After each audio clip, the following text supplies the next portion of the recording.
बिस्मिल्लाहिर्रहमानिर्रहीम। अस्सलाम वालेकुम। ये आपका अपना डिजिटल प्लेटफॉर्म है। मैं तारिक मतीन हूँ। वल्लाहु खैरुल माकिरीन। अल्लाह सबसे बेहतर तदबीर फरमाने वाला है, वही बचाएगा मेरे देश को बलाओं से। जो बारिश में शजर से घोंसला गिरने नहीं देता, क्योंकि उसकी तदबीर तमाम तदाबीर की इमाम है। यकम नवंबर जुमे का दिन, मेरा आपसे आज के दिन ये पहला इंटरेक्शन। सबसे पहले अहम खबर दूँ आपको, नवाज़ शरीफ के लिए, आसिफ अली जरदारी के लिए, यूसुफ रज़ा गिलानी के लिए अच्छी खबर है। और ये अच्छी खबर क्यों ना होती, क्योंकि अब ये हुकूमत में बिठा दिए गए हैं। इन्होंने नैब का कानून तब्दील कर लिया है, तो नैब इनको एक अच्छी खबर देने जा रहा है। माजरा क्या था? शरीफ के लिए, नवाज शरीफ के लिए जो गाड़ी तोहफतन आई थी और वो गाड़ी नहीं ली जा सकती थी वज़ीर आज़म की जानिब से, गाड़ी के सिलसिले में तोशाखाना का रूल था कि वो कैबिनेट डिवीज़न में ट्रांसपोर्ट पूल में जाएगी। ये कानून मौजूद था, लेकिन फिर यूसुफ रज़ा गिलानी ने वज़ीर आज़म बनने के बाद नवाज़ शरीफ को वो गाड़ी दे दी थी। और इसी तरह से मामला आसिफ अली जरदारी का था। तो एहतिसाब अदालत में साबिक़ वज़ीर आज़म नवाज़ शरीफ की तोशाखाना गाड़ियों के रेफरेंस को वापस लेने के लिए दरख्वास्त दायर की गई। दरख्वास्त में मौक़िफ़ क्या इख्तियार किया गया कि हालिया नैब तरामीम के बाद ये केस अब नैब के दायरा इख्तियार में नहीं आता और इस बुनियाद पर रेफरेंस को वापस भेजा जाए। एहतिसाब अदालत की जज साहिबा हैं आबिदा सज्जाद। उन्होंने केस की समाअत की। नवाज शरीफ, आसिफ अली जरदारी, साबिक़ वज़ीर आज़म यूसुफ रज़ा गिलानी और दीगर अहम शख्सियात के खिलाफ तोशाखाना गाड़ियों के इल्ज़ामात। इस केस में तो नवाज शरीफ के वकील राना इरफान अदालत में पेश हुए और उन्होंने कहा कि नैब तरामीम के बाद इस तौयत के मुकदमात को नैब के तहत नहीं चलाया जा सकता। वकील ने अदालत से दरख्वास्त की कि नैब के दायरा इख्तियार को मद्देनज़र रखते हुए तोशाखाना गाड़ियों का रेफरेंस नैब को वापस भेजा जाए। अदालत ने इस केस की समाअत 7 नवंबर के लिए मुलतवी कर दी। नैब से जवाब मांग लिया। अब नैब का जवाब आ गया है। जवाब हमारे सामने लेकर आए हैं मोहतरम अंसार अब्बासी साहब। अंसार अब्बासी साहब नैब का जवाब देते हुए बताते हैं कि अब नैब क्या करेगा। नैब जरदारी, नवाज और गिलानी के खिलाफ तोशाखाना रेफरेंस वापस लेने जा रहा है। नैब ने यह केस 500 मिलियन रुपए की हद से नीचे होने पर एहतिसाब अदालत से वापस लेने का फैसला किया है। नैब के एक सोर्स ने अंसार अब्बासी साहब को बताया कि नैब तरामीम केस में सुप्रीम कोर्ट के हालिया फैसले के बाद नवाज शरीफ, आसिफ अली जरदारी और यूसुफ रज़ा गिलानी के खिलाफ तोशाखाना केस अब नैब के दायरे इख्तियार में नहीं आता। खुद हुक्मरान बनो, हुक्मरान बनने के बाद अपने ऊपर मौजूद केस कानून बदल के ख़त्म कर दो और फिर कहो कि अब इस कानून के तहत हम पर यह मुकदमा इस इदारे में नहीं चल सकता। अदालत जब नैब से पूछे तो नैब अब आपके मातहत है। नैब कहेगा कि हमें इनके खिलाफ ये रेफरेंस वापस लेने में कोई यार नहीं है। यही नवाज शरीफ के और दीगर के मुकदमात में गुज़श्ता कुछ अरसे में मुसलसल हुआ है। नैब ने कहा इनकी बरीयत बनती है, हमारे पास कोई सबूत नहीं है, इनको ज़मानत दी जाती है, इनको बरी किया जाता है, तो हमें कोई प्रॉब्लम नहीं है। और अदालतों से इस तरह इनके हक़ में फ़ैसले आते रहे हैं। तो एक बार फिर नवाज शरीफ, आसिफ अली जरदारी, यूसुफ रज़ा गिलानी, इन सबको जुमा मुबारक। अब इसके बाद बात मुस्तफ़ा काज़मी साहब की। मुस्तफ़ा काज़मी साहब वो वकील साहब जिन्होंने काजी फाइज ईसा साहब की अदालत में खड़े होकर कहा था क्या फ्रॉड चल रहा है। बाद में कहा गया कि काजी साहब को फ्रॉड का, लेकिन उन्होंने कहा था ये क्या फ्रॉड चल रहा है अदालत पे, केस के नाम पे। बाहर आए, उन्होंने काजी साहब को और तनकीद का निशाना बनाया। अगले 2 रोज़ के लिए मुस्तफ़ा काज़मी साहब हर तरफ छाए हुए थे, टेलीविज़न प्रोग्राम में, सोशल मीडिया पर, हर तरफ। उनके ख़ानदान को खदशा था कि गिरफ्तार होंगे। उनकी अहलिया ने उनका बैग तैयार करके रखा हुआ था। मुस्तफ़ा काज़मी साहब से जाकर मुलाकात की सीनियर वकील अंजुम हमीद साहिबा ने। उन्होंने ये तमाम स्टोरी गुज़श्ता रात, मैं भी एक ट्विटर स्पेस में मौजूद था। आमतौर पर मैं ट्विटर स्पेसेस ज्वाइन नहीं करता, लेकिन वहाँ उन्होंने तमाम स्टोरी बताई। और अंजुम आपा ने बताया कि हुआ ये कि मुस्तफ़ा काज़मी साहब की फ़ैमिली को डर था गिरफ्तार हो जाएंगे। उनकी अहलिया ने उनका एक बैग बना के रख दिया था। मुस्तफ़ा काज़मी साहब के मुलाजिम ने बताया तीसरे रोज़ के पुलिस आई है, वो नीचे गए, हमने वो वीडियो देखी, वो जफ्फी डाल के गले मिल के पुलिस वालों से बखुशी गिरफ्तारी देते हुए रवाना हो गए। और उसके बाद उनकी अहलिया ने, जब वो पुलिस की हिरासत में थे, उनको 2 से 3 बार खाना भी भिजवाया थाना सेक्रेटेरिएट में। वो कहती हैं कि जिस रोज़ ये तस्वीर आई जब वो अस्पताल के बेड पर थे, यहाँ बड़ा सा काला निशान था आंख के नीचे और बुरी तरह से ज़ख्मी थे, तो उस तस्वीर के, उस वाक़े के हो जाने से कुछ देर पहले उन्होंने पुलिस से भी रब्ता किया और कहा कि कुछ देर में मैं खाना भिजवा रही हूँ और मुस्तफ़ा काज़मी साहब के दामाद जो हैं वो खाना लेकर जाएंगे। दामाद घर पे खाना खा रहे थे। उन्होंने खाने से फ़ारिग होने के बाद मुस्तफ़ा काज़मी साहब की तरफ जाने का इरादा किया। वो थाना सेक्रेटेरिएट पहुँचे और एक बेंच के ऊपर मुस्तफ़ा काज़मी साहब पड़े हुए थे लहूलुहान। उनके मुंह से खून जारी था, मुंह से भी, क्योंकि सर पे उनके खोपड़ी पे लोहे की हैवी रॉड से मारा गया था और ये जो आंख के नीचे काला निशान था ये हेमरेज की वजह से था, तो खून जमा हो गया था। मुस्तफ़ा काज़मी साहब के दामाद परेशान हो गए। उन्होंने कहा जो सामने पुलिस वाले खड़े हुए थे उनमें से किसी के बदन पे खून के छींटे नहीं थे, यानी अगर उन्होंने मारा था तो उनके ऊपर खून के छींटे होने चाहिए थे। उन्होंने कहा पुलिस वाले जो थे वो बात करने के भी काबिल नहीं थे, क्योंकि थाने के अंदर कुछ लोग आए और उन्होंने आकर मुस्तफ़ा काज़मी साहब को मारा और बुरी तरह से मारा। फिर मुस्तफ़ा काज़मी साहब हॉस्पिटल पहुंच गए और पुलिस अब तक इस सिलसिले में कुछ भी नहीं बताती। उनके ख़ानदान ने पुलिस के ख़िलाफ़ अब तक कुछ नहीं किया। क्यों नहीं किया मैं आपको बता देता हूँ।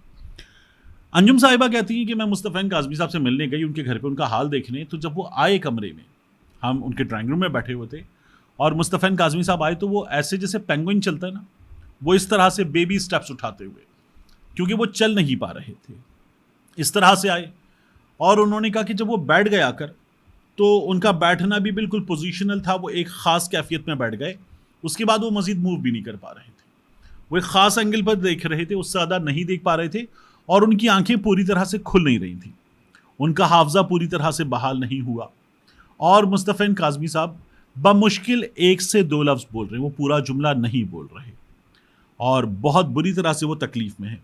अंजुम आपा ने बताया कि वहाँ शेख रशीद साहब भी मौजूद थे, वो उनके पड़ोसी भी हैं, तो वो भी मौजूद थे और शेख साहब जो हैं वो मुस्तफ़ा काज़मी साहब का ये हाल देखकर चीखने चिल्लाने लगे कि इस मुल्क में सब खुसरे, इस मुल्क में कोई किसी के लिए खड़ा नहीं हो सकता, कोई एहसास नहीं करता। मैंने पहले भी कहा था ये पंगा नहीं लेना। और शेख साहब कहते हैं मैंने जैसा चिल्ला काटा किसी ने नहीं काटा, और वो बुरी तरह से बोलने लगे। शेख साहब जब रुखसत हुए तो अंजुम आपा बताती हैं कि फिर उन्होंने मुस्तफ़ा काज़मी साहब को अहमद उवैस साहब का भी पैगाम पहुँचाया, जनरल अमजद शेब साहब का भी पैगाम पहुँचाया। काज़मी साहब बहुत ही बुरी तरह से मुतासिर हैं और बराए नाम बात कर पा रहे थे और एक एक लफ्ज़ बोलने के लिए वो 8-10 सेकंड ले रहे थे, बहुत धीरे धीरे बोलते, रुक जाते। इस पूरी कहानी में सबसे तकलीफ दे लम्हा वो था जब ये पता चला कि मुस्तफ़ा काज़मी साहब को बताया गया कि काजी फाइज ईसा के साथ लंदन में क्या हुआ है। एहतजाज के मौके पर वो मुंह छुपा रहे थे, उनकी गाड़ी का नौजवानों ने पीछा किया, हाथ वाथ मारे गाड़ी पर।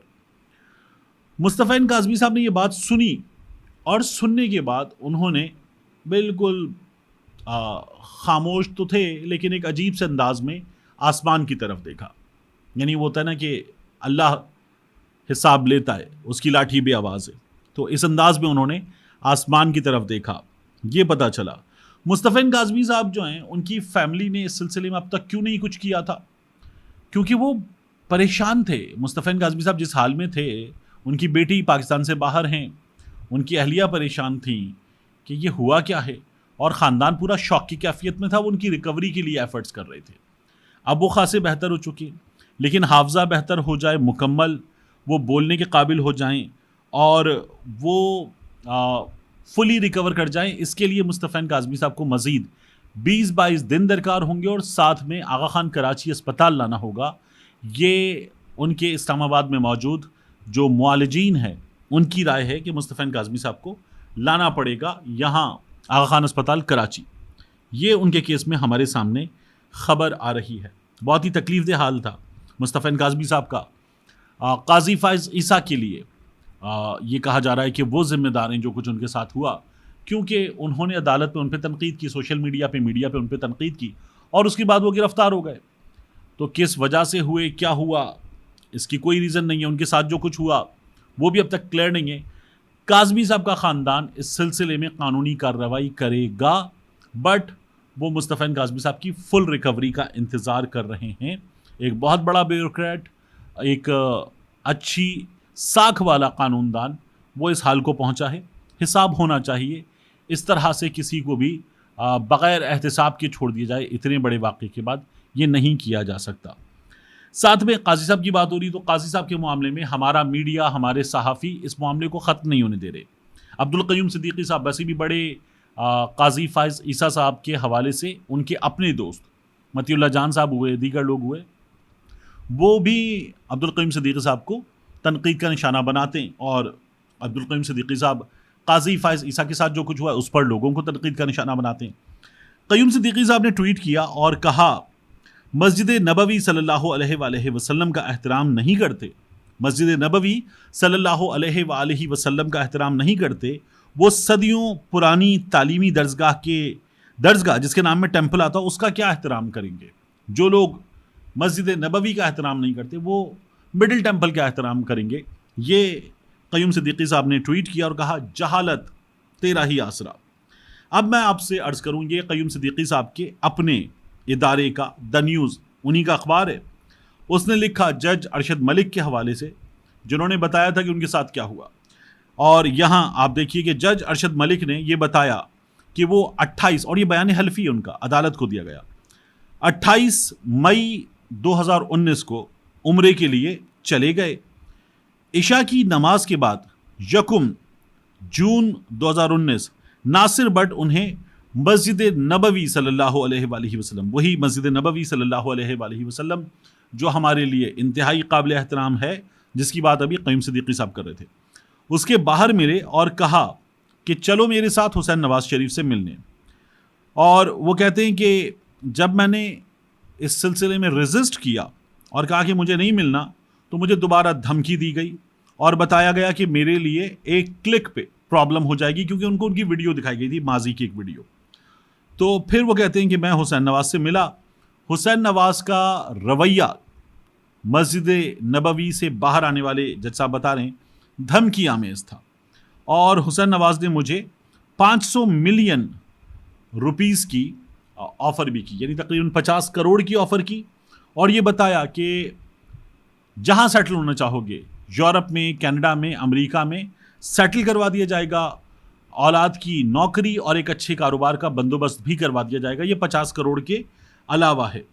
तो वो कहते हैं कि ये सब कुछ मेरे साथ हुआ। शरीफ ख़ानदान के बारे में आप देखिए कि अब्दुल क़य्यूम सिद्दीकी साहब का अपना द न्यूज़ लिख रहा है कि ये लोग मस्जिद नबवी तक पहुंच गए, एक शख्स को ये बताने कि तुम्हारी काबिल एतराज़ वीडियो है वो पब्लिक कर देंगे, और अगर तुम नहीं मानते हमारी बात तो हम तुम्हें जलीलो रुस्वा कर देंगे, और अगर बात मान लेते हो तो 500 मिलियन रुपीस ये भी ले लो हमसे, कारोबार भी ले लो और शहरियत भी ले लो, जिस मुल्क की चाहिए। तो उसके लिए भी जाहिर है कि इन्वेस्टर वीज़ा लगवा के मज़ीद पैसे देना पड़ते हैं। तो मस्जिद नबवी और मदीना मुनव्वरा में शरीफ ख़ानदान ये कर रहा था। आखिर में मैं आपसे अर्ज़ करूँ कि एक बार फिर पेट्रोल और डीज़ल की कीमत में इजाफा हो गया है। हमारा मीडिया 2 रोज़ से हमें ये बता रहा था कि शहबाज शरीफ की हुकूमत 1 से 2 रोज़ में पेट्रोलियम मसनूआत की कीमतों में बड़ी कमी करने जा रही है। मिलते हैं इंशाल्लाह आपसे अगली वीडियो में।